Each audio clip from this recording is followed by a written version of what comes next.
Welcome to the Teacher Fellows Podcast. My name is Ryan Rarick, and I am an education pathway teacher in Washington County School District. I'm joined by my colleague and friend, Lauren Merkley, and we have a little bit of a different episode today. Unlike our typical episodes, we do not have any guests today. Instead, Lauren and I are going to review some of our favorite parts of this season of the podcast so far. We're going to discuss some of the most poignant moments and generally discuss some of the key themes we've received from the different guests who have appeared on the podcast today. We are very excited to do that. Normally, after I intro the podcast is when we read the guest bios. We decided today that it might be a good time to give our own bios. As hosts of the podcast, we've done this sporadically throughout some different episodes. But since Lauren and I will be each other's guest on this episode, we're going to intro each other. I have been given a mandate to clarify that when I was looking for a bio of Lauren, I actually asked ChatGPT to create this bio, and it went into like her teaching history. The bio here is created by ChatGPT and validated by Lauren, so there's no fake news in these bios. Is that right, Lauren? Actually, I'm reading it right now, and there's one piece of fake news. Okay, it is now fixed. Perfect. All right, so without further ado, Lauren Merkley is a highly respected Utah educator and the recipient of the prestigious 2020 Utah Teacher of the Year Award. Known for her innovative teaching methods and dedication to student success, Lauren holds a bachelor's degree in English from Cornell University. She is passionate about creating inclusive and engaging learning environments that foster academic and personal growth for all students. Beyond the classroom, Lauren mentors aspiring educators, helping them develop their teaching philosophies and embrace best practices. An advocate for lifelong learning, Lauren continues to enhance her skills while making meaningful contributions to the field of education. Lauren, it is a pleasure to podcast with you today. Thank you so much, and thank you to ChatGPT for that deeply flattering and mostly now accurate bio. On to my beloved co-host. Ryan Rarick is an accomplished Utah educator with a bachelor's degree in English, secondary education, and a master's in education with an administrative endorsement and a nearly completed PhD in curriculum design and instruction. Recognized for his dedication, he holds endorsements in secondary English language arts, early childhood education, and teaching as a profession. He is currently building an innovative teacher training program at Career Tech High School in Washington County School District, where he teaches and prepares future educators to enter the profession. He is also an instructional coach, primarily providing support and mentoring to early year educators. Ryan has been recognized with the Outstanding Educator Award for his innovative teaching methods and commitment to student success. Ryan, it is my honor that you deign to podcast with me, so thank you. All right, now that we have sufficiently pumped each other up a little bit, let's get into the meat of the episode. So today what we're going to be doing is we're going to review some of our favorite moments from the podcast this year, and we're going to take turns alternating our favorite moments. Lauren, I would love for you to go first. We're recording this on January 2nd, so this is the time for reflection and setting goals for the new year and things like that. So as we think back on this half season that we've completed so far, what's something that stands out to you? I reflected on the episodes and came up with a theme. I'm a very English teacher thing, right? So I have a theme and then 3 moments that fit into that theme. As I reflected, the thing that most came to mind was, in fact, how little of the podcast is really about quote unquote teaching. We're not talking to people mostly about lesson plans or about how they might do this very specific strategy or their data or that's not really what the podcast is about. It actually reminded me of this quote from one of the men with the greatest names of all time by Verlin Klinkenborg. He's a writer, an essayist, and he wrote a great book called Several Short Sentences About Writing. I use the book in my classroom a ton. It's not a teaching book, but it's just about writing. It reminded me of this sentence that he wrote that I use in creative writing constantly. And it's about writing, but I think it applies to teaching. He says, the problem writers face isn't writing. So I would replace this. The problem teachers face isn't teaching. Their problem is consciousness, noticing, and paying attention. I was just thinking about how so many of our episodes are about not the ticky-tacky of teaching, but are about how to be a conscious teacher, how to notice things in your students, how to pay attention. So with that wordy preamble, the first moment from an episode was when we had Fatai and Michelle on, and they were talking broadly about kind of community engagement. That stood out to me. I actually wasn't even on this podcast. My daughter was sick. I just listened to it as a listener. I wasn't a co-host. But the moment that stood out was when Fatai talked about home visits and about the power of home visits. She said she's the queen of home visits, and specifically about how home visits change the dynamic with parents. That normally, she's noticing, normally parents are in my space, on my turf, in the classroom or at school or somewhere where I have this sort of codified power, quote unquote. And she just talked about the power, to reuse the word, of her flipping that on its head and coming into their home and their space where things are running by their rules and being vulnerable in that space. I just thought, oh, this is such a beautiful example of teachers really paying attention, not to just the curriculum and the test and the preparation, but to the dynamic, to the being conscious of the sort of humanness of teaching, that meeting families on a level playing field on their turf and being vulnerable in that way transforms what's actually happening in the classroom. That moment with Fatai really stood out as a moment of a teacher really paying attention. I love that as the first thing that stuck out to you, because I also come up with kind of a general theme, and it's this concept of belongingness that seems to have come up in every one of our episodes with everybody that taught. I like that you gave that quote by Victor Klinkenborg. Thank you so much. It's even weirder. Verlin. Oh, Verlin. He's like a respected essayist who worked for the New Yorker, but his name is Verlin Klinkenborg. It's incredible. Verlin Klinkenborg. My apologies. You brought up the idea that so little of what we talk about is actually about quote unquote teaching, like lesson planning and basically all the things that you learn in a teacher preparation program. And so I'm bringing in some of my own experience, both as a teacher, an instructional coach, and somebody who's preparing teachers to go out into the industry. It's fascinating that the most crucial components that we're talking about, so like if we're talking about Miss Fatai and doing home visits, I never once sat in a classroom where they taught me how to have an effective home visit. That's never come up in teaching. So now I'm thinking about like some of the best practices that the people that we've interviewed, people that have identified an area of need and found some sort of an innovative solution to address that need, and then built on that to the point where they have this incredible amount of self-efficacy to be able to call themselves the queen of home visits or something like that, where it's not only do I think that I'm good at it, I think this is good for everybody involved in this. And on that same episode, we had Michelle, who her big thing was about transparency. Like, we are who we say we are and we follow through. She also brought out something else that wasn't really ever addressed in any teacher preparation program, but we talk about community outreach, and we almost always think of parent communication in that, and that is absolutely a crucial part. But community is not just students, parents, and teachers. There are other people involved: community members, business leaders, community leaders, government leaders, things like that. It's the suggestion that she gave is reach out to the entire community, not just the people that are in our little sphere. To go back to what Miss Fatai said, like, it's almost like you need to switch the playing field where meet people in their space. I also think tying all of that together, if you can get students in other people's space too, that even adds to that and makes the learning authentic. That reminds me, there was a lot of moments that stood out to me.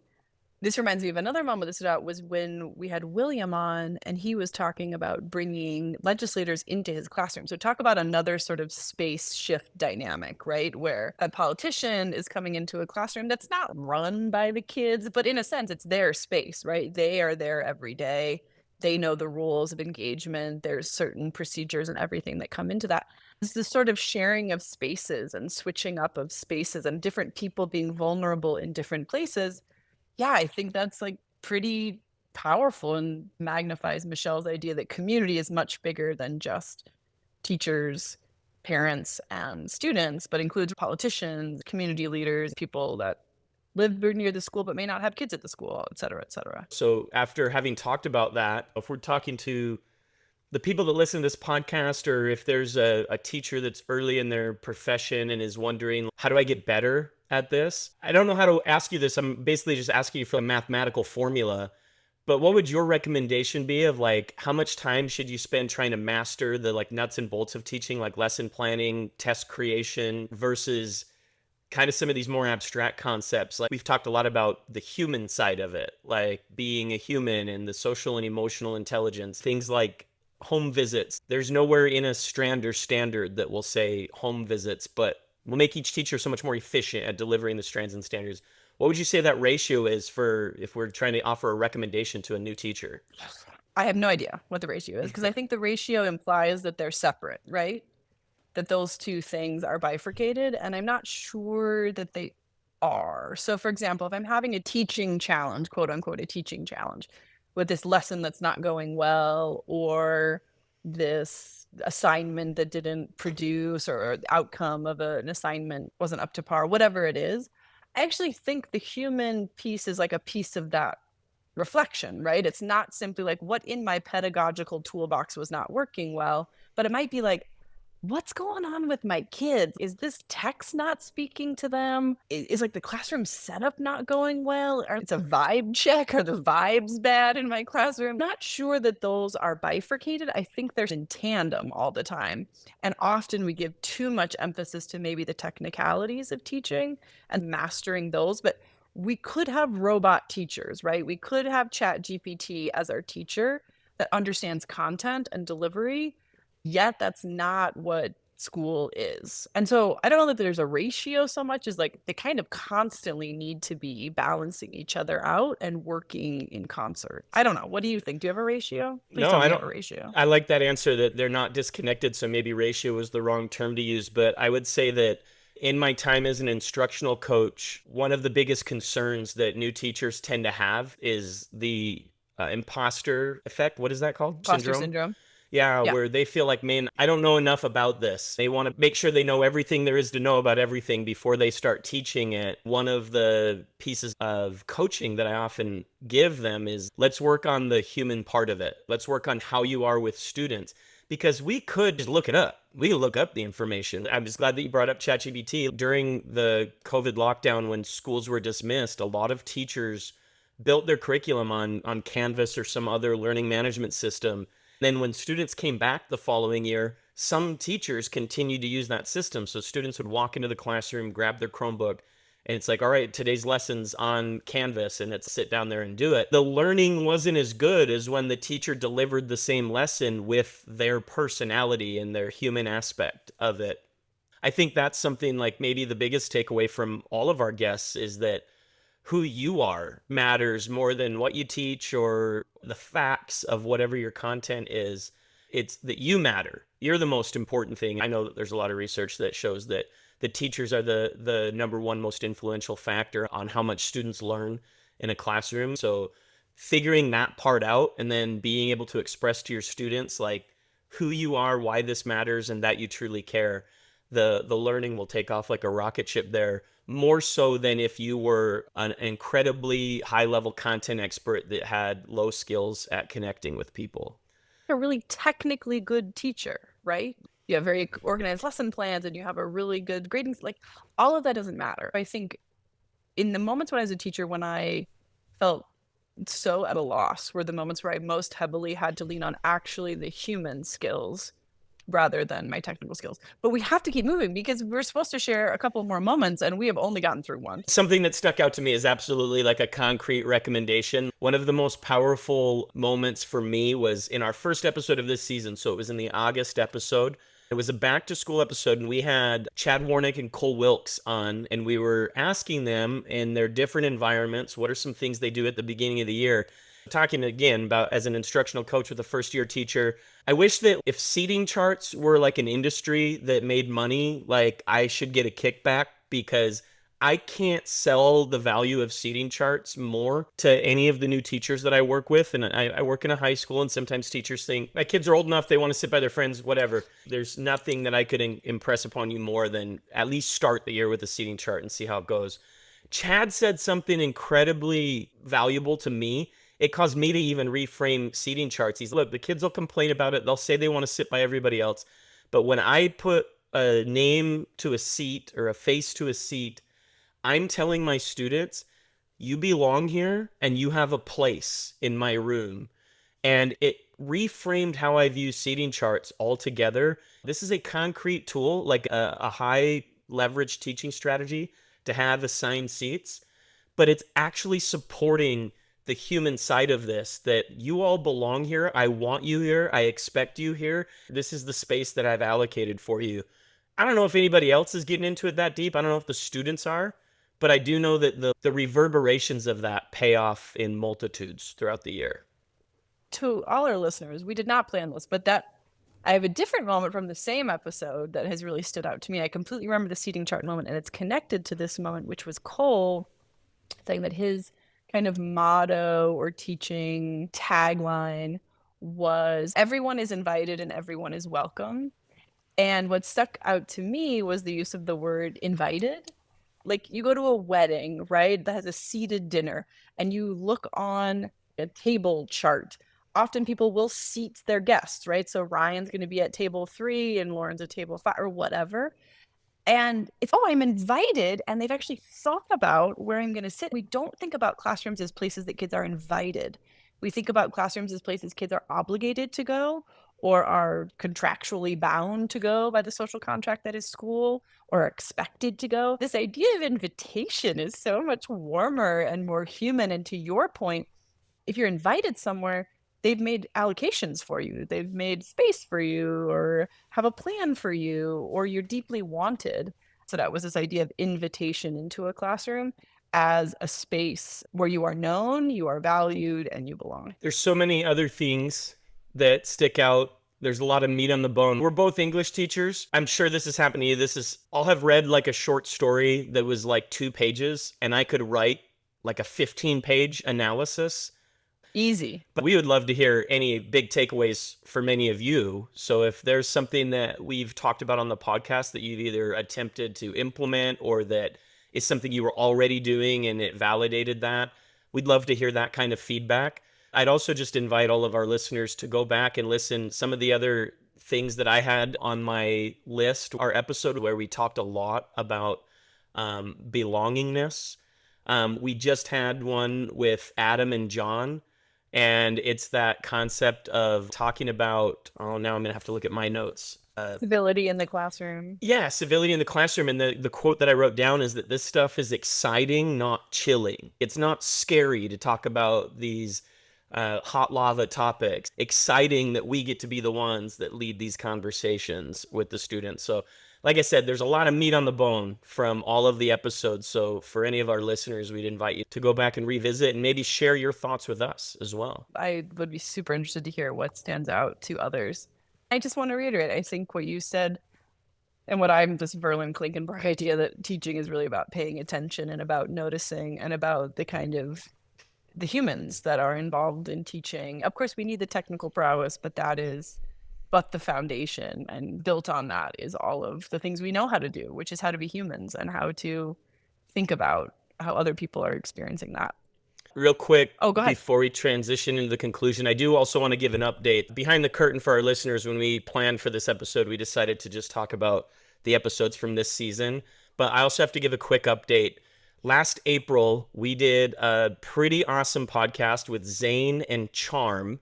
They're from Hope Street Group. For our listeners that have listened for a long time, Zane, he was involved in the Instacart startup. So basically, it felt like a really big deal to interview him. And Charm was his teacher.